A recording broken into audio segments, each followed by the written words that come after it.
ശരീരത്തിൽ കാൽഷ്യം കുറയുമ്പോൾ ശരീരം കാണിച്ചു തരുന്ന ലക്ഷണങ്ങൾ എന്തൊക്കെയാണ്? അതേപോലെ ശരീരത്ത് കാൽഷ്യത്തിൻ്റെ ഡെഫിഷ്യൻസി ഉണ്ടാകുമ്പോൾ എന്തൊക്കെ ബുദ്ധിമുട്ടുകളാണ് ഉണ്ടാകുന്നതെന്നുള്ളതും, അതേപോലെ കാൽഷ്യം നമ്മുടെ ശരീരത്ത് കൂട്ടാൻ വേണ്ടി എന്തൊക്കെ കാര്യങ്ങൾ നമുക്ക് ചെയ്യാൻ കഴിയും, അതിനെ എങ്ങനെ നമുക്ക് നിലനിർത്തിക്കൊണ്ട് പോകാൻ കഴിയും എന്നുള്ളതാണ് നമ്മുടെ ഇന്നത്തെ വീഡിയോ.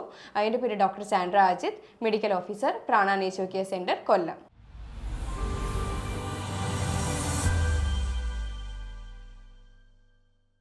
ശരിക്കും നമ്മുടെ ശരീരത്ത് ഏറ്റവും അത്യാവശ്യമായിട്ട് വേണ്ടുന്ന ഒരു മിനറലാണ് കാൽഷ്യം എന്ന് പറയുന്നത്. ഇത് കൂടുതലും കാണപ്പെടുന്നത് പല്ലിലും എല്ലിലും തന്നെയാണ്. അപ്പോൾ ആദ്യം കാൽഷ്യം കുറയുമ്പോൾ ബാധിക്കുന്നതും പല്ലിനെയും എല്ലിൻ്റെയും നഖത്തിൻ്റെയും ആരോഗ്യത്തെയൊക്കെ തന്നെയാണ്. അപ്പോൾ നഖമാണെങ്കിൽ അത് നേർത്ത് പൊട്ടാനായിട്ടുള്ള കാരണമാകുന്നുണ്ട്. അതേപോലെ പല്ലിൻ്റെ ആയാലും അത് പുളിപ്പുകൾ അനുഭവപ്പെടുകയും അതേപോലെ പെട്ടെന്ന് അത് പൊട്ടിപ്പോവാനും ഉള്ള ചാൻസ് കൂടുതലാണ്. ഇനി അത് എല്ലിൻ്റെ കാര്യത്തിൽ വരികയാണെങ്കിൽ അതിൻ്റെ ഡെഫിഷ്യൻസീസ്, അതായത് ബോൺ സ്ട്രെങ്ത് കുറയുകയും അങ്ങനെയുള്ള പല കാര്യങ്ങളും ഉണ്ടാകാറുണ്ട്. പിന്നെ മസിൽ സ്പാസം, അതായത് മസിൽ സോർനെസ്സും കാര്യങ്ങളും ഒക്കെ വരാനായിട്ടുള്ള ചാൻസ് കൂടുതലാണ്. അതേപോലെ PMS, ഡിപ്രഷൻ, പീരിയഡ്സ് വരുന്നതിന് മുമ്പ് ഡിപ്രഷൻ പോലെ, അപ്പോൾ ഇതൊക്കെ കാൽഷ്യത്തിൻ്റെ ഡെഫിഷ്യൻസിയാണ്. അതേപോലെ നമുക്ക് എന്താ പറയുക, മുടി വന്നിട്ട് പരിപരുപ്പൻ പോലെ ആവും കാൽഷ്യത്തിൻ്റെ ഡെഫിഷ്യൻസീസ് ഉണ്ടെങ്കിൽ. അപ്പോൾ ഈ പറഞ്ഞ സിംറ്റങ്ങളിൽ എന്തെങ്കിലും 2 or 3 ഉണ്ടെങ്കിൽ ഉറപ്പായിട്ടും കാൽഷ്യത്തിൻ്റെ ഡെഫിഷ്യൻസി ഉണ്ടോ എന്നുള്ളത് നമ്മൾ ഉറപ്പായിട്ടും ചെക്ക് ചെയ്യേണ്ട കാര്യമാണ്. ബ്ലഡിൽ നമുക്ക് കാൽഷ്യത്തിൻ്റെ അളവ് കുറയുമ്പോൾ ഇതേപോലെ ഡിപ്രഷനും ആങ്സൈറ്റിയും ടെൻഷനും സ്ട്രെസ്സും ഒക്കെ കൂടും. അതേപോലെ ഹാലൂസിനേഷൻ വരും, ഓർമ്മക്കുറവുണ്ടാവും, പിന്നെ ഫേസൊക്കെ വലിഞ്ഞു മുറുകുന്ന പോലത്തെ ഒരു ഫീൽ ഉണ്ടാവും.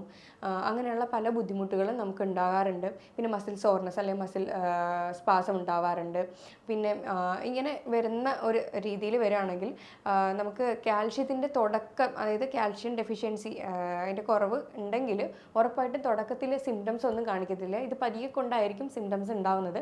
അതേപോലെ ഞാൻ പറഞ്ഞു, നഖത്തിൻ്റെ ആയാലും എല്ലിൻ്റെ ആയാലും പല്ലിൻ്റെ ആയാലും ആരോഗ്യത്തെ തന്നെ ഇത് നന്നായിട്ട് ബാധിക്കും. അതേപോലെ സ്കിന്നിൻ്റെ ഹെൽത്തിനായാലും ഇത് ബാധിക്കുന്ന ഒന്നാണ്. മുടിയിഴകളുടെ ആയാലും അത് പരുപരുപ്പനായി റഫായിട്ട് മാറുന്ന ഒരു കണ്ടീഷനാണ് കണ്ടുവരുന്നത്.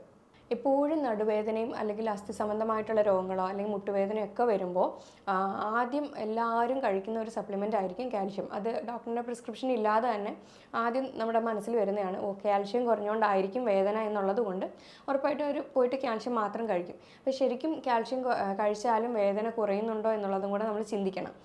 കാൽഷ്യം മാത്രം ശരീരത്ത് പോരാ. കാൽഷ്യം അബ്സോർബ് ആകണമെങ്കിൽ, അതായത് നമ്മുടെ ശരീരത്തിലേക്ക് എടുക്കണമെന്നുണ്ടെങ്കിൽ വൈറ്റമിൻ D എന്ന് പറയുന്ന ഒരു വൈറ്റമിനും കൂടെ വേണം. അത് നമുക്ക് കൂടുതലും സൂര്യപ്രകാശത്തിൽ നിന്ന് കിട്ടും. 20% നമുക്കത് ഭക്ഷണത്തിൽ നിന്നും കിട്ടും. അല്ലാതെ നമുക്ക് സപ്ലിമെൻറ്റ്സ് വഴിയും അത് എടുക്കാവുന്നതാണ്. അപ്പോൾ ഇതിൻ്റെ കുറവുണ്ടെങ്കിൽ നമുക്ക് കാൽഷ്യം ശരീരത്തേക്ക് എടുക്കാറില്ല. അപ്പോൾ വൈറ്റമിൻ D കിട്ടാനുള്ള കാര്യങ്ങൾ നമ്മൾ വേറെ ചെയ്യേണ്ടതാണ്. ഒരു ദിവസം 20 മിനിറ്റോളം സൺലൈറ്റ് കൊള്ളുകയോ അല്ലെങ്കിൽ വൈറ്റമിൻ D റിച്ച് ആയിട്ടുള്ള മുട്ടയുടെ മഞ്ഞ, മഷ്റൂം, ഫിഷ് ഓയിൽ, അല്ലാതുള്ള ഫിഷ്, പല അയല, ടൂണ, മത്തി എന്നുള്ള പല ഫിഷസിൽ നമുക്ക് അവൈലബിൾ ആണ് വൈറ്റമിൻ D. അതേപോലെ അല്ലാതുള്ള സപ്ലിമെൻറ്റ്സിൽ നമുക്ക് വൈറ്റമിൻ D അവൈലബിൾ ആണ്. അപ്പോൾ അങ്ങനെ വൈറ്റമിൻ Dയുടെ ലെവലും കൂടെ മാനേജ് ചെയ്ത് പോയാൽ മാത്രമായിരിക്കും നമ്മൾ കാൽഷ്യം ശരീരത്തേക്ക് എടുക്കുന്നത്. ഇതേപോലെ ചില ടൈമിൽ നമ്മൾ പെയിനൊക്കെ കൂടി വരുമ്പോൾ നമ്മൾ കാൽഷ്യം മാത്രമായിരിക്കും ചെക്ക് ചെയ്യുന്നത്. കാൽഷ്യം ബ്ലഡിൽ ചെക്ക് ചെയ്യുമ്പോൾ നോർമലായിരിക്കും. കാരണം നമ്മുടെ ബോഡി അസിഡിക് ആയിരിക്കുന്ന ടൈമിൽ ബ്ലഡിലെ കാൽഷ്യം മാനേജ് ചെയ്യാനായിട്ട് ബോണിൽ നിന്ന് കാൽഷ്യം വലിച്ചെടുക്കുകയാണ് ചെയ്യുന്നത്.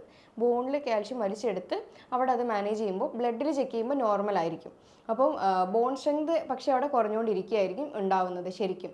അപ്പോൾ കാൽഷ്യം എടുക്കുമ്പോൾ അതിൻ്റെ കൂടെ വൈറ്റമിൻ D, മഗ്നീഷ്യവും കൂടെ ഒരു കോമ്പിനേഷനിൽ വേണം നമ്മൾ കഴിക്കാനായിട്ട്. എപ്പോഴായിരിക്കും കറക്റ്റായിട്ടൊരു അബ്സോർപ്ഷൻ നടക്കത്തുള്ളൂ. അപ്പോൾ നമ്മൾ പറഞ്ഞു, വൈറ്റമിൻ Dയുടെ ഡെഫിഷ്യൻസി കാരണം എങ്ങനെയാണെന്ന് വെച്ച് കഴിഞ്ഞാൽ മുടി കൊഴിച്ചിൽ, മറവി, അങ്ങനെയുള്ള പല വേദനകളും ജോയിൻറ്റ് പെയിനും ഒക്കെ വരാറുണ്ട്. മഗ്നീഷ്യത്തിൻ്റെ ആണെങ്കിലും ശരീരത്തിൽ വേദന, നീർക്കെട്ട്, അങ്ങനെയുള്ള പല കാര്യങ്ങളും, മസിൽ ടയർഡ്നെസ് ഒക്കെ വരാറുണ്ട്. അപ്പോൾ ഈ ഒരു കോമ്പിനേഷനിൽ കാൽഷ്യം, മഗ്നീഷ്യം, വൈറ്റമിൻ D എന്നുള്ള ഒരു രീതിയിൽ എടുക്കുകയാണെങ്കിൽ കാൽഷ്യത്തിൻ്റെ അബ്സോർപ്ഷൻ നന്നായിട്ട് ശരീരത്തിൽ നടക്കുന്നതായിരിക്കും. നമുക്കത് മെയിൻറ്റെയിൻ ചെയ്തുകൊണ്ട് പോകാനായിട്ടും കഴിയും. ഇനി കാൽഷ്യത്തിൻ്റെ സോഴ്സ് ആദ്യം നമ്മൾ പ്രത്യേകിച്ച് ഇപ്പം സപ്ലിമെൻ്റ് അല്ല എടുക്കുന്നെങ്കിൽ ഉറപ്പായിട്ടും കാൽഷ്യം എന്ന് കേൾക്കുമ്പോൾ തന്നെ എല്ലാവരും പാലായിരിക്കും കൂടുതൽ പ്രിഫർ ചെയ്യുന്നത്. പക്ഷേ പാല് കഴിക്കാൻ പാടില്ലാത്തവരും ഉണ്ട്, മിൽക്ക് ഇൻടോളറൻസ് ഉള്ളവർ ഉണ്ടാവും. അതായത് ലാക്ടോസ് ഇൻടോളറൻസ് എന്ന് പറയുമ്പോൾ ഡൈജസ്റ്റ് ചെയ്യാൻ ബുദ്ധിമുട്ടുള്ളവരും ഉണ്ടായിരിക്കാം. കാരണം കുഞ്ഞു മക്കൾക്ക് മാത്രമായിരിക്കും ആ ഒരു എൻസൈംസ് ഉണ്ടാവുക പാല് ഡൈജസ്റ്റ് ചെയ്യാനായിട്ടുള്ള. പക്ഷേ മിക്കുള്ള ആളുകളിലും ഇൻടോളറൻസ് ഇപ്പോൾ കണ്ടുവരുന്നുണ്ട്. അപ്പോൾ അങ്ങനെയുള്ളവർക്ക് ബുദ്ധിമുട്ടുണ്ടാവും. അതേപോലെ ഗട്ട് ഹെൽത്ത് ഉള്ളവർക്ക് പാലെടുക്കാനായിട്ട് കഴിയത്തില്ല. അതേപോലെ സ്കിൻ ഇഷ്യൂസ് എന്തെങ്കിലും ഉണ്ടെങ്കിലോ അല്ലെങ്കിൽ തൈറോയ്ഡ് ഉണ്ടെങ്കിലോ ഈ പാലിൻ്റെ ഉപയോഗം നമുക്ക് എടുക്കാനായിട്ട് കഴിയത്തില്ല. അപ്പോൾ അത് ആൾട്ടർനേറ്റീവായിട്ട് നമുക്ക് റാഗിയിലൊക്കെ കാൽഷ്യം നല്ല റിച്ചാണ്. പിന്നെ സീ ഫുഡ് ഐറ്റംസിലെല്ലാം നമുക്ക് കാൽഷ്യത്തിൻ്റെ അളവ് ഉണ്ടായതുകൊണ്ട് ഇപ്പോൾ പാലെടുക്കാൻ കഴിയാത്തവരാണെങ്കിൽ മറ്റുള്ള ഫുഡ് ഓപ്ഷൻസും ഓപ്റ്റ് ചെയ്യുന്നത് നല്ലതായിരിക്കും. റാഗി കൂടാതെ തന്നെ നമുക്ക് മുട്ടയുടെ വെള്ളയാണെങ്കിലും ഉപയോഗിക്കാവുന്നതാണ്. ഇതിനകത്തും അത്യാവശ്യം നല്ല കാൽഷ്യത്തിൻ്റെ ക്വാണ്ടിറ്റി ഉണ്ടാവുന്നതാണ്. അപ്പം ഇതൊന്നും കഴിക്കാൻ പറ്റാത്തൊരു മുട്ടയുടെ വെള്ള കഴിക്കുന്നത് ഏറ്റവും നല്ലതാണ്. അപ്പം നമ്മൾ പറഞ്ഞതുപോലെ കാൽഷ്യം നമ്മുടെ ശരീരത്ത് ഡെഫിഷ്യൻസീസ് എങ്ങനെ ഉണ്ടാക്കുന്നു എന്നുള്ളത് നമുക്ക് മനസ്സിലായി. അതായത് അതിൻ്റെ കാരണങ്ങളും ബുദ്ധിമുട്ടുകളും ഒക്കെ നമുക്ക് മനസ്സിലായി. അപ്പോൾ അത് കോപ്പപ്പ് ചെയ്യാനായിട്ട് എന്തൊക്കെ ഭക്ഷണങ്ങൾ കഴിക്കണം എന്ന് നമുക്കറിയാം. അതായത് റാഗി അല്ലെങ്കിൽ മുട്ടയുടെ വെള്ള, ഷെൽഫിഷ് ഒക്കെ കഴിക്കാം. പിന്നെ മിൽക്ക് ഇൻടോളറൻസ് ഇല്ലാത്തവർക്കാണെങ്കിൽ അത് പാല് കഴിക്കാവുന്നതാണ്. അല്ലാത്തവർക്ക് മറ്റുള്ള ഫുഡ് ഓപ്ഷൻസ് ഓപ്റ്റ് ചെയ്യാവുന്നതാണ്. വൈറ്റമിൻ ഡിയുടെ ഡെഫിഷ്യൻസീസ് ഉണ്ടെങ്കിൽ നമ്മൾ പറഞ്ഞായിരുന്നു, ഒന്നുകിൽ ഫുഡ് അല്ലെങ്കിൽ സപ്ലിമെൻ്റ് അല്ലെങ്കിൽ സൺലൈറ്റ് കൊള്ളുക എന്നുള്ളത്. ഇനി മഗ്നീഷ്യത്തിൻ്റെ ആണെങ്കിൽ നോക്കുമ്പോൾ കൂടുതലും ബനാനാസിലും പഴവർഗ്ഗങ്ങളിലും പിന്നെ ബെറീസിലും ഒക്കെയാണ് കൂടുതലും മഗ്നീഷ്യം കണ്ടൻറ്റ് അടങ്ങിയിരിക്കുന്നത്. കൂടാതെ നട്ട്സ്, സീഡ്സ്, ലീഫി വെജിറ്റബിൾസിലും ഒക്കെ നന്നായിട്ട് മഗ്നീഷ്യത്തിൻ്റെ കണ്ടൻറ്റ് അടങ്ങിയിട്ടുണ്ട്. അപ്പോൾ ഫുഡ് ഓപ്ഷൻസ് നോക്കുന്നവരാണെങ്കിൽ ഈ ഒരു കോമ്പിനേഷനിൽ എടുക്കുകയാണെങ്കിൽ നമുക്ക് ഒരുവിധം തന്നെ കാൽഷ്യം ഡെഫിഷ്യൻസീസ് വരാതെ നമുക്ക് കാൽഷ്യത്തിന് ലെവൽ മാനേജ് ചെയ്തുകൊണ്ട് പോകാനായിട്ട് കഴിയും. അത്യാവശ്യമുള്ള വേദനകളും നീർക്കെട്ടുകളും ഒക്കെ ഒന്ന് മാനേജ് ചെയ്ത് കൺട്രോൾ ചെയ്ത് അതിനെ ഇല്ലാതാക്കാനും നമുക്ക് ജീവിതശൈലി മാറ്റങ്ങളിലൂടെ തന്നെ കഴിയുന്നതാണ്. അപ്പോൾ ഞാൻ ഈ പറഞ്ഞ കാര്യങ്ങളിൽ എന്തെങ്കിലും ഡൗട്ടോ ഉണ്ടെങ്കിൽ താഴെ തന്നിരിക്കുന്ന നമ്പറിൽ കോൺടാക്റ്റ് ചെയ്യാവുന്നതാണ്. ഇനി മറ്റൊരു ഹെൽത്ത് ടോപ്പിക്കുമായിട്ട് വീണ്ടും കാണാം. താങ്ക്